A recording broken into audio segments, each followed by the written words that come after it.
Hi all, welcome to super notes. Back to back ഇങ്ങനെ notifications വന്നുകൊണ്ടിരിക്കുകയാണ്. Category number 582/2024 നോട്ടിഫിക്കേഷനെ കുറിച്ചാണ് നമ്മൾ സംസാരിക്കുന്നത്. അത് കേരള പോലീസ് വകുപ്പിലെ വനിതാ പോലീസ് കോൺസ്റ്റബിൾ, വനിതാ പോലീസ് ബറ്റാലിയനിലുള്ള വനിതാ പോലീസ് കോൺസ്റ്റബിളിനെ കുറിച്ചുള്ള നോട്ടിഫിക്കേഷനാണ് നമുക്കിപ്പോൾ വന്നത്. അപ്പോൾ അതിൻ്റെ ശമ്പളം എന്ന് പറയുന്നത് 31,100-നും 66,800-നും ഇടയ്ക്കാണ്. ഒഴിവുകളുടെ എണ്ണം എന്ന് പറയുന്നത് പ്രതീക്ഷിത ഒഴിവുകളാണ്. ഇതൊരു സംസ്ഥാന തലത്തിലുള്ള പരീക്ഷയാണ്. അതുപോലെ ഇവിടെ നോക്കണം, ഈ വിജ്ഞാപന പ്രകാരം ഭിന്നശേഷി വിഭാഗത്തിൽപ്പെട്ട ഉദ്യോഗാർത്ഥികൾക്കും അതുപോലെ പുരുഷന്മാർ, ആ പേരിൽ തന്നെ അറിയാം അല്ലേ, വനിതാ പോലീസ് കോൺസ്റ്റബിളിന് പുരുഷന്മാർക്ക് അപേക്ഷിക്കാമോ എന്നൊക്കെ ചോദിച്ചാൽ മണ്ടൻ ചോദ്യമായിപ്പോൾ. അതുകൊണ്ട് തന്നെ പ്രത്യേകിച്ച് അവർ പറയുന്നുണ്ട്, ഈ വിജ്ഞാപന പ്രകാരം ഭിന്നശേഷി വിഭാഗത്തിൽപ്പെട്ട ഉദ്യോഗാർത്ഥികളെയും പുരുഷന്മാരെ ഉദ്യോഗാർത്ഥികളെയും ഇവിടെ എന്ത് ചെയ്യരുത്, അപേക്ഷിക്കാൻ വന്നേക്കരുത്. ഇനി അതുപോലെ എടുത്തു പറയുന്ന ഒരു പോയിന്റ് ഉണ്ട്, വനിതാ പോലീസ് കോൺസ്റ്റബിൾ തസ്തികയിലേക്കുള്ള റിക്രൂട്ട്മെന്റ് വനിതാ പോലീസ് ബറ്റാലിയൻ വഴി മാത്രം നടത്തുന്നതും, അതായത് ഈ ഒരൊറ്റ പരീക്ഷ തന്നെയാണ് വനിതാ പോലീസ് കോൺസ്റ്റബിൾ തസ്തികയിലേക്കുള്ള റിക്രൂട്ട്മെന്റ് നടത്തുന്നത് എന്നുള്ളതാണ് അവിടെ അവർ എടുത്തു പറയുന്ന പോയിന്റ് എന്ന് പറയുന്നത്.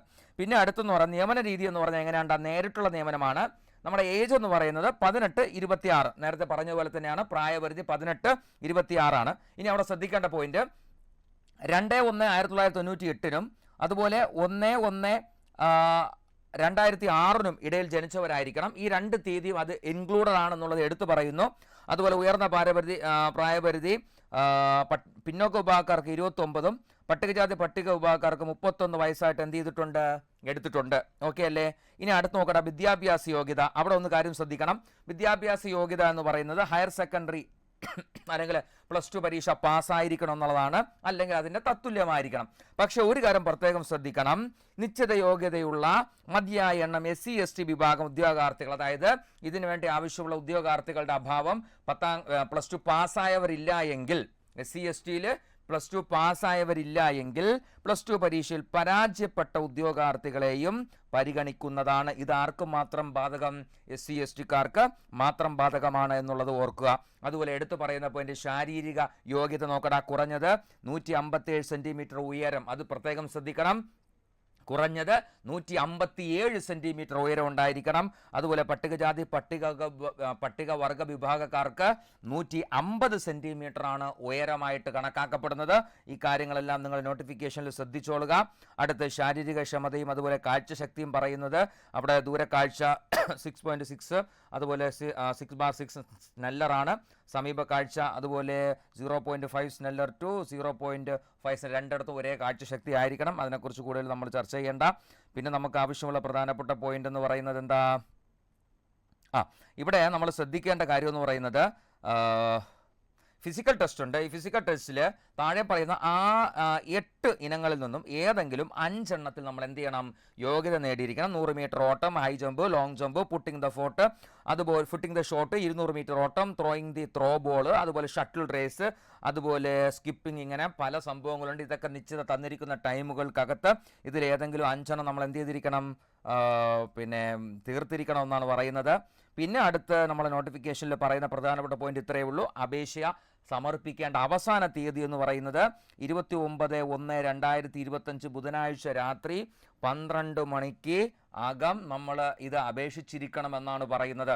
അപ്പോൾ ഇവിടെ നിങ്ങൾ ശ്രദ്ധിക്കേണ്ടത് വളരെ പ്രധാനപ്പെട്ട ഒരു നോട്ടിഫിക്കേഷനാണ് കാറ്റഗറി നമ്പർ 582/2024 എന്ന് പറയുന്നത്. അതായത് സ്ത്രീകൾക്ക് പെട്ടെന്ന് ജോലി കിട്ടാൻ സാധ്യതയുള്ള ഒരു വിഭാഗം നോട്ടിഫിക്കേഷനാണ് നമ്മളിപ്പോൾ പറഞ്ഞ കേരള പോലീസിലെ വനിതാ പോലീസ് കോൺസ്റ്റബിൾ എന്ന് പറയുന്നത്. പെട്ടെന്ന് കിട്ടാനെന്ന് പറഞ്ഞാൽ ചുമ്മാ കിട്ടില്ല, നല്ല ഫിസിക്കൽ വർക്ക് ചെയ്യണം, അതുപോലെ നല്ല വൃത്തിയായിട്ട് പഠിക്കണം. പക്ഷെ അവിടെ നിങ്ങൾ ശ്രദ്ധിക്കേണ്ടത്, അപ്പോൾ പുരുഷന്മാരുമായിട്ടുള്ള മത്സരം വെച്ച് നോക്കുമ്പോൾ അവിടെ ഒരുപാട് മത്സരിക്കാൻ ഒരുപാട് ആൾക്കാരുണ്ട്. ഇവിടെ സ്ത്രീകൾ മാത്രമാണ് മത്സര രംഗത്തുള്ളതെന്ന് ഒന്നാമത്തെ പ്ലസ് പോയിന്റ്.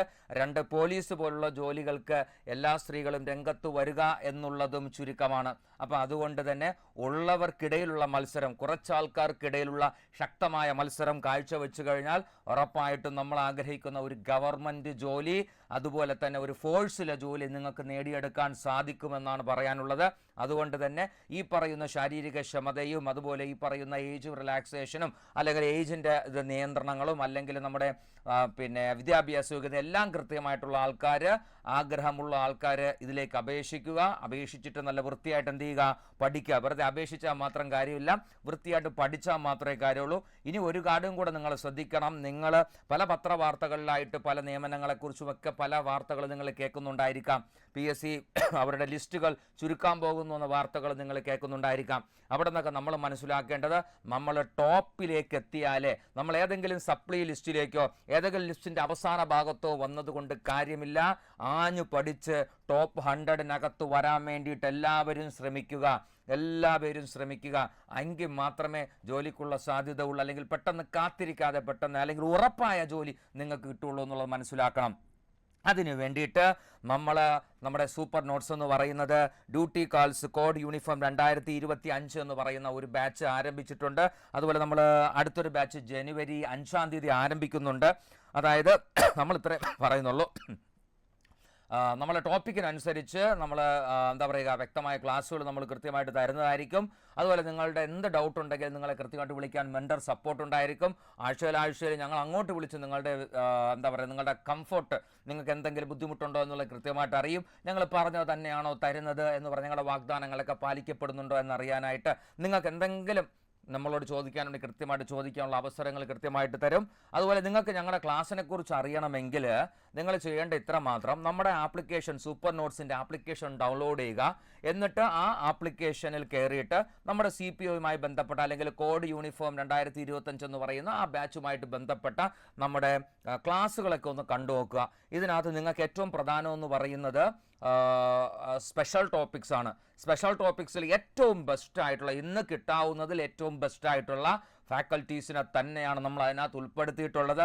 ഈ പറഞ്ഞത് ശരിയാണോ തെറ്റാണോ എന്നുള്ളത് നമ്മുടെ സ്പെഷ്യൽ ടോപ്പിക്കിൻ്റെ ഇത് നോക്കിയാൽ, സ്പെഷ്യൽ ടോപ്പിക്കിൻ്റെ ഡെമോ ക്ലാസ് നോക്കിയാൽ നിങ്ങൾക്ക് തന്നെ സ്വയം മനസ്സിലാവും.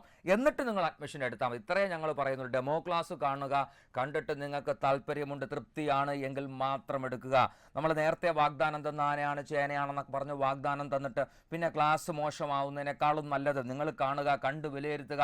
നിങ്ങൾക്ക് ഓക്കെ ആണെങ്കിൽ നിങ്ങൾ അഡ്മിഷൻ എടുക്കുക. ഇത്രയേ പറയുന്നത്. പക്ഷേ ഞങ്ങൾ ഉറപ്പിച്ച് പറയുന്നു, അത് നിങ്ങൾ അഡ്മിഷൻ എടുക്കാൻ പറ്റിയ ക്ലാസ്സുകൾ തന്നെയാണെന്നതാണ്. ക്ലിയർ അല്ലേ? അതുപോലെ നമുക്കൊരു ടെലഗ്രാം ചാനലുണ്ട്. ടെലഗ്രാം ചാനൽ ജോയിൻ ചെയ്യാത്ത ആൾക്കാരുണ്ടെങ്കിൽ ടെലഗ്രാം ചാനലിലേക്ക് ജോയിൻ ചെയ്യുക. അപ്പോൾ ആദ്യം നിങ്ങൾ ചെയ്യേണ്ടത് ഇത്രയേ ഉള്ളൂ. എന്താണ് ചെയ്യേണ്ടത്? ആദ്യം നിങ്ങൾ ഈ സംഭവങ്ങൾക്കെല്ലാം ക്വാളിഫൈഡ് ആണെങ്കിൽ എത്രയും പെട്ടെന്ന് എന്ത് ചെയ്യുക? അപേക്ഷിക്കുക. അപേക്ഷിച്ചതിന് ശേഷം പഠിക്കുക. പഠിക്കുക എന്ന് പറഞ്ഞാൽ രണ്ട് രീതിയിൽ പഠിക്കാം. നിങ്ങൾക്ക് സ്വയം വേണമെങ്കിലും പഠിക്കാം. കോൺഫിഡൻസ് ഉണ്ടെങ്കിൽ സ്വയം പഠിക്കുക. പക്ഷേ സ്വയം പഠിക്കുമ്പോൾ നമുക്ക് കണ്ടൻറ്റൊക്കെ എടുക്കാൻ വലിയ പാടായിരിക്കും. ഇതാവുമ്പോൾ അധ്യാപകരൊക്കെ കണ്ടന്റ് എല്ലാം കൃത്യമായിട്ട് കളക്ട് ചെയ്ത് വെച്ചിട്ട് നിങ്ങളെ പഠിപ്പിച്ചെടുക്കുമ്പോൾ ഉറപ്പായിട്ട് നമുക്ക് പഠിക്കാൻ പറ്റും, അല്ലേ? ഒരാൾ പഠിപ്പിച്ച് തരുമ്പോൾ അത് അതിൻ്റെതായ രീതിയിൽ നമുക്ക് എന്ത് ചെയ്യാൻ പറ്റും? പഠിച്ചെടുക്കാൻ പറ്റും. പ്രത്യേകിച്ച് സ്പെഷ്യൽ ടോപ്പിക് പോലുള്ള സംഭവങ്ങൾ. അതുപോലെ CPO എന്ന് പറയുന്ന അല്ലെങ്കിൽ ഈ പറയുന്ന +2 ലെവൽ പരീക്ഷയുടെ ഒരു പ്രത്യേകത എന്ന് പറയുന്നത്, നമ്മൾ ഒരിക്കലും ഒരു 10ാം ക്ലാസ് തത്തുല്യമായ പരീക്ഷയ്ക്ക് വർഷങ്ങളായിട്ട് പഠിച്ചിരിക്കുന്ന തഴക്കവും പഴക്കവും ഒന്നും ഇവിടെ ചിലവാവൂല. ഇവിടെ +1 +2 പോയിന്റുകൾ കൂടി പഠിച്ചാലേ നേരത്തെ പഠിച്ചു വെച്ചത് +1 + 2 പഠിച്ചാൽ മാത്രമേ നമുക്ക് സ്കോർ ചെയ്യാൻ പറ്റുള്ളൂ. അപ്പോൾ അതുകൊണ്ട് അതെല്ലാം ഉൾപ്പെടുത്തിക്കൊണ്ടുള്ള നല്ല ഹൈടെക് ബാച്ചാണ് നമ്മൾ ഉദ്ദേശിക്കുന്നത്. അപ്പം താല്പര്യമുള്ള ആൾക്കാർ നമ്മുടെ ബാച്ചുമായിട്ട് ബന്ധപ്പെട്ട് ജോയിൻ ചെയ്യുക. ബാക്കി ഡീറ്റെയിൽസ് ഡിസ്ക്രിപ്ഷൻ ബോക്സിൽ ഇട്ടേക്കാം. ഓക്കെ, അപ്പോൾ മറ്റൊരു സെക്ഷനിൽ വീണ്ടും കാണുന്നവരേക്കും ബൈ.